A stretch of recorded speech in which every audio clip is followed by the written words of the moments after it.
Welcome back. We are coming to you live this morning from the rooftop of our Midtown Manhattan studios this morning. The results are in. Frontrunners Donald Trump and Hillary Clinton winning big in their home state primaries last night, the Empire State, pushing them closer to the nomination. Joining us right now with the American business reaction to the results in a first on Fox Business interview is Harley-Davidson CEO Matt Levatich, and Sandra Smith is downstairs checking out the 2016 Road Glide Harley motorcycle. So we'll get to that bike in a second. Good to see you. Thank you so much for joining us, Matt. My pleasure. You reported earnings last night, yesterday rather. Let me first get you to comment on that. Characterize the quarter for us and what drove business. Well, we're really pleased with the quarter because it starts to reflect the pivot that we made to driving demand. And in particular, we showed really strong results internationally, up 4.5%. And importantly, in the United States, we still have a very strong leadership position in market share, almost 51 points. That's up from our historic average of about 45, down a little bit from this time last year. But we've seen intense competition in the United States with the strengthening of the dollar and our foreign competition. So all last year we've been gearing up our resources to get focused on driving demand and competing and maintaining our leadership in the United States, and the first quarter showed that as well. So once again, Robert, the international story, real important for another American company. Yeah, no, absolutely. First, I'm going to say my friends are going to think it's so cool. I'm sitting with the CEO of Harley-Davidson. I know it. They're going to say, figures, you're in a suit and he's in jeans. They finally know you are cool, actually. I am cool. Yeah. You'll be even cooler when you get on a bike. At least you fake it well. So internationally, you did well. Yeah. And there's a big argument going on in the election about free trade. I'm on the President's Export Council. Secretary Clinton and Donald Trump are against the TPP. Where do you sit, because I know you're doing really well internationally as well, and you're growing. Where do you sit on free trade? We see tremendous potential for Harley-Davidson outside the United States. We've been global for a long time. We're already in 90 countries, but the big opportunity for Harley growth-wise is in Asia. Yeah. And a lot of the work with the TPP addresses some of the barriers that are in the way of our growth in Asia. And we are a U.S.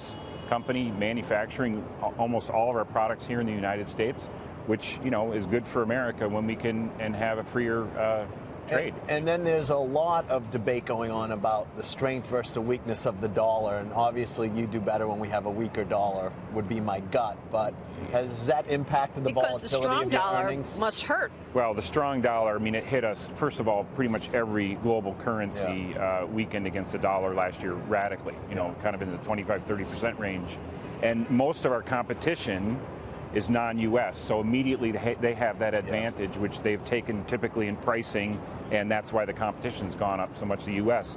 But what we see, right, is all of our non-U.S. sales, which are typically local currency denominated, coming back as lower profits as well. So it's a double hit to Harley-Davidson, and that's why we've really stepped up our efforts to be more competitive. Tell me how you allocate your capital. What do you want to invest in rest of the year? What drives the growth story at Harley going forward? Yeah, well, our position on, you know, we're focused on running a strong company and returning value to shareholders. And so the disciplined investments that we make in developing the business for the future and continuing to run it strongly, that comes first, and then we're returning all that excess cash to shareholders, which we do at a pretty strong clip, and that remains our focus. But ultimately, it's critically important that we continue to reinvest in the core strength of Harley-Davidson and position us for the long term. You were mentioning the largest core of your buyers are 35 and older men. How do you get the the younger generation, the college and women, 21, which is something 22, you've been focused the women? on? How do you what are you doing for advertising or changing to get the It's a great question, and it's another real bright spot, not just in this quarter's results, but the work that we've been doing for the past 5 or 6 years. We have these outreach segments that are women, African Americans, Hispanics, young adults, and our core customers. Core remains very important. It's almost 60% or a little over 60% of our U.S. sales. So the effort that we've made in outreach, which is advertising, which is dealer training, which is products, is part of what has helped us move the mix of outreach from about 34% to 39%. And this bike that Sandra is on right now, or are you actually on the bike, Sandra? Tell us how the bike is.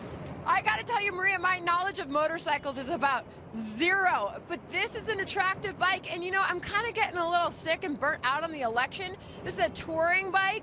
It's good for road trips. I'm kind of thinking this might be a good ride for me. $25,000. This is a 2016 Road Glide Special. So cool. Yeah. It's a hot bike. That is got a hop. GPS. Yeah. Maria, by the way, can you pan over here? It's got a back seat, so you and me, Oh, let's take a trip. yeah, It's time. I like that. It's Real time. quick, what does that retail for, Matt? It's around $25,000. $25,000 for that Yeah. bike, and that sounds like a bargain to me. Matt, Yeah. good to see you. Thank you Thanks so much very for much. joining us. Appreciate it. Matt Levatich there. We'll be